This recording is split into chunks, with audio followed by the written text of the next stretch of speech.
Hello મિત્રો, આજે આપણે બનાવીશું ઈંડાની સબ્જી, એ પણ બોઇલ કરેલા। તો સૌથી પહેલાં આપણે ડુંગળી લઈ લીધી છે, પછી આપણે છે એ મરચાં લઈ લીધેલા છે, તમે જોઈ શકો છો। એક ટામેટું લીધું છે અને કોથમીર આપણે લઈ લીધી છે। થોડું પાણી ઉમેરીને આપણે મિક્સરની અંદર એને ગ્રાઇન્ડ કરવાની છે, તમે જોઈ શકો છો। આપણે ગ્રેવી બનાવવા માટે આ રીતના થીક અને જાડી પેસ્ટ તૈયાર કરી દેવાની છે, વધારે ઝીણી કરવાની નથી। સૌથી પહેલાં આપણે એક કઢાઈની અંદર જરૂર મુજબનું તેલ આપણે લઈ લઈશું। એની અંદર રાઈ નાખીશું। રાઈ આપણે ફૂટી જાય એ રીતે એને તેલને ગરમ થવા દઈશું। પછી જ એની અંદર આપણે આખું જીરું અને આપણે એની અંદર તજના ટુકડા એની અંદર એડ કરીશું। તો આપણે સૌથી પહેલાં તજ એડ કરીશું, પછી એની સાથે સાથે જીરાને પણ એની અંદર એડ કરી દઈશું। હવે આપણે જે પેસ્ટ તૈયાર કર્યું હતું એ પેસ્ટને આપણે થોડું એની અંદર ઉમેરીશું।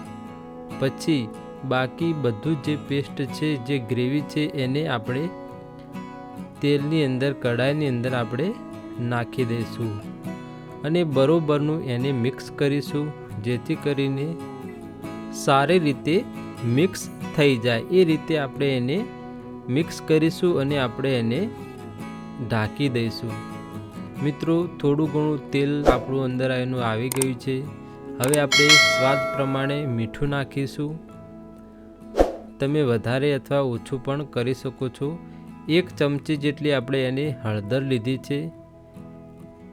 આપણે લાલ મરચાંનો ઉપયોગ કર્યો છે, મેં 1.5 ચમચી જેટલું લાલ મરચાંનો ઉપયોગ કર્યો છે। હવે આપણે ધાણા જીરાનો પાવડરનો યુઝ કરીશું, મેં 2 ચમચી ધાણા પાવડર યુઝ કર્યો છે। હવે આપણે કૂટેલા આખા મસાલાને એની અંદર મિક્સ કરીશું અને બધું જે મસાલો છે અને ગ્રેવી છે એને આપણે સારી રીતે મિક્સ કરીશું, જેથી કરીને બધી જ ગ્રેવીની અંદર આ મસાલો લાગી જાય। હવે આપણે એને ઢાંકી દઈશું। થોડી વાર આપણે મિત્રો એને ઢાંક્યા પછી તમે જોઈ શકો છો મસ્ત સારી રીતે એની ગ્રેવી તૈયાર થઈ ગઈ છે। 1 ચમચી જેટલો આપણે ગરમ મસાલો ઉપયોગ કર્યો છે, તમે કોઈ પણ કંપનીનો ગરમ મસાલો લઈ શકો છો। હવે આપણે એને બરોબર મિક્સ કરી દીધું છે। આમ વારા પરથી થોડી વાર પણ એને ઢાંકતા રહેશું, જેથી કરીને જે ગ્રેવી છે એ કાચી ના રહી જાય, સારી રીતે ચડી જાય એ માટે।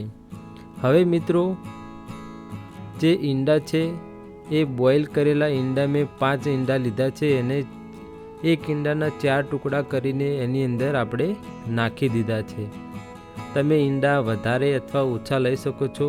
હવે આપણે એની અંદર કોથમીર પણ એડ કરી દઈશું, કારણ કે દેખાવમાં સારી અને સ્વાદમાં પણ જે ચડી જાય એના માટે આપણે કોથમીર એની સાથે જ યુઝ કરી છે। હવે બરોબરનું આપણે આ જે બધા મસાલા અને ઈંડા છે એને મિક્સ કરી દઈશું। મિત્રો, આ વાનગી છે એ ઝડપી બની જાય છે અને ખાવામાં પણ ખૂબ જ સ્વાદિષ્ટ લાગે છે। મિત્રો, વાનગી ગમી હોય તો અમારી ચેનલને સબસ્ક્રાઈબ કરવાનું ના ભૂલતા, અને તમારે બીજી કઈ વાનગી પસંદ આવતી હોય તો તમે કોમેન્ટ કરીને અમને જણાવી શકો છો, એ આપણે નેક્સ્ટ વિડીયોમાં બનાવીશું। મિત્રો, આપણી ઈંડાની વાનગી તૈયાર થઈ ગઈ છે, તો ખાવામાં ખૂબ જ સ્વાદિષ્ટ અને જોરદાર મિત્રો આ વાનગી બને છે। તમે પણ તમારા ઘરે બનાવીને ટ્રાય કરી શકો છો। તો મળીએ એક નવા જ વિડીયોની અંદર। થેન્ક યુ મિત્રો, તમારો ખૂબ ખૂબ આભાર।